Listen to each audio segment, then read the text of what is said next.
প্রিয় দর্শক বন্ধুরা, এই মুহূর্তে উঠে আসছে আপার প্রাইমারি থেকে অত্যন্ত গুরুত্বপূর্ণ কিছু খবর আপডেট। বন্ধুরা, এই মুহূর্তের জন্য বড় খবর, আর মাত্র কিছু সময়ের অপেক্ষা, তারপরেই কিন্তু অত্যন্ত গুরুত্বপূর্ণ মামলা ম্যাট 638 অফ 2021। এই মামলা থেকে গুরুত্বপূর্ণ নির্দেশ কিন্তু আসার সম্ভাবনা রয়েছে আজকে, কিংবা এই গুরুত্বপূর্ণ মামলা থেকে বড় খবর কিন্তু উঠে আসতে পারে আজকেই। কিন্তু তার আগেই উঠে আসছে প্যানেল নিয়ে গুরুত্বপূর্ণ বার্তা চেয়ারম্যানের। বিকাশ ভবনের জরুরি খবর বিস্তারিত ভিডিওতে আলোচনা করছি, অবশ্যই ভিডিওটিকে শেষ পর্যন্ত দেখে নেবেন ও চ্যানেলটিকে সাবস্ক্রাইব করে সঙ্গে থাকবেন। বন্ধুরা, আজকের দিনে দাঁড়িয়ে আপার প্রাইমারি থেকে অত্যন্ত বড় খবর। আপার প্রাইমারি শিক্ষক নিয়োগের টেটের ওএমআর শিটে হোয়াইটনার বোলানোর সন্ধান পেয়েছিল এসএসসি। এবার ওএমআর চেকিং পর্বের সময় 642 জন প্রার্থীর নম্বর কার্যত কমেই গেল। তাদের টেট স্কোর কমে যাওয়ায় তারা মেধা তালিকার বাইরে চলে গিয়েছেন। এরকমই কিন্তু একটি খবর আপডেট উঠে আসছে। যদিও রিচেকের আগে এই প্রার্থীরা ইন্টারভিউতে ডাক পেয়েছিলেন, ইন্টারভিউ দিয়েওছেন। বিকাশ ভবন সূত্রে বড় খবর যে মেধা তালিকা প্রকাশের পাশাপাশি এসএসসি বিশদ তথ্য ইতিমধ্যেই মহামান্য আদালতে হলফনামা আকারে জমা দিয়েছে। আজ অর্থাৎ বুধবার দিন মহামান্য কলকাতা হাইকোর্টে কিন্তু শুনানির কথা রয়েছে গুরুত্বপূর্ণ মামলার। মহামান্য কলকাতা হাইকোর্টের ডিভিশন বেঞ্চে এই মামলার শুনানির কথা রয়েছে, যার সময় কিন্তু আর কিছু সময়ের মধ্যেই শুরু হবে এমনটাই মনে করা হচ্ছে। এর পাশাপাশি মেধা তালিকা প্রকাশের পর এক শ্রেণীর প্রার্থীর টেট পরীক্ষার নম্বর কমেও গিয়েছে, এরকমও খবর পাওয়া গিয়েছে।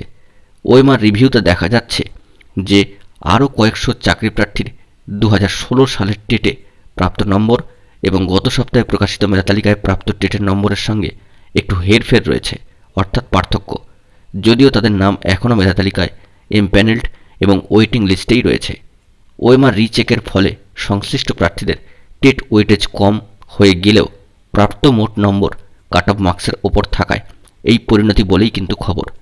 সেই সঙ্গে কিছু বিষয় শূন্যপদের ভিত্তিতে প্যানেল তৈরিতে 1:1.4 রেশিও মেধা তালিকার ক্ষেত্রে ভেঙেছে এই বিধি, তাও কিন্তু অভিযোগ তোলা হচ্ছে। চাকরি প্রার্থীদের একাংশের বক্তব্য, প্রথম দফায় মেধা তালিকায় তাদের নাম ছিল, তারপর মহামান্য আদালত অনিয়মের অভিযোগে 2020 সালে 11 ডিসেম্বর প্যানেল বাতিল করে। পরের বছর নতুন করে নথি যাচাই এবং হিয়ারিং আবার ইন্টারভিউয়ের নির্দেশ দেয় সম্মানীয় বিচারপতি মৌসুমী ভট্টাচার্য মহাশয়। কিন্তু এর মধ্যে আমাদের নম্বর কমল কী করে, এ বিষয়ে স্কুল শিক্ষা দপ্তরের কর্তাদের বক্তব্য, সম্মানীয় বিচারপতি প্যানেল বাতিল করলেও ওএমআর রিভিউয়ের কোনো নির্দেশ দেয়নি। তবে 2022 সালে পুজোর আগে শিক্ষক শিক্ষাকর্মী নিয়োগে ওএমআর দুর্নীতি প্রকাশ্যে আসার পর থেকেই কমিশন কিন্তু আর এই সমস্ত বিষয় ঝুঁকি নিতে চায়নি, তাই ওএমআর রিভিউ করা হয়েছে, অর্থাৎ রিচেকিং। তাতে দেখা গিয়েছে যে 14,052 জন প্রার্থীর ইন্টারভিউ হয়েছে। তাদের টেট নম্বর খতিয়ে দেখার পর প্রার্থীদের প্রাপ্ত মার্কসে মিসম্যাচ বা গরমিল সামনে এসেছে। ওএমআরের নম্বর কমে যাওয়ার পর ইন্টারভিউ দিয়েও কারো প্যানেলের নাম নেই। আবার এমপ্যানেল ওয়েটিং লিস্টে কয়েকশো প্রার্থীর নাম থাকলেও আগের তুলনায় টেট স্কোর কমে গিয়েছে। যদিও এ বিষয়ে এসএসসি চেয়ারম্যান সাহেব সম্মানীয় সিদ্ধার্থ মজুমদার মহাশয় গত সোমবার বলেছেন যে যথাসম্ভব নির্ভুল প্যানেলই আমরা প্রকাশের চেষ্টা করেছি।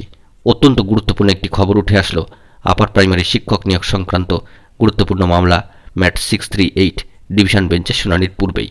অত্যন্ত বড় খবর। বন্ধুরা, এখন এই পর্যন্তই। গুরুত্বপূর্ণ আপডেটগুলি পাওয়ার জন্য চ্যানেলটিকে সাবস্ক্রাইব করে সঙ্গে থাকুন। ধন্যবাদ।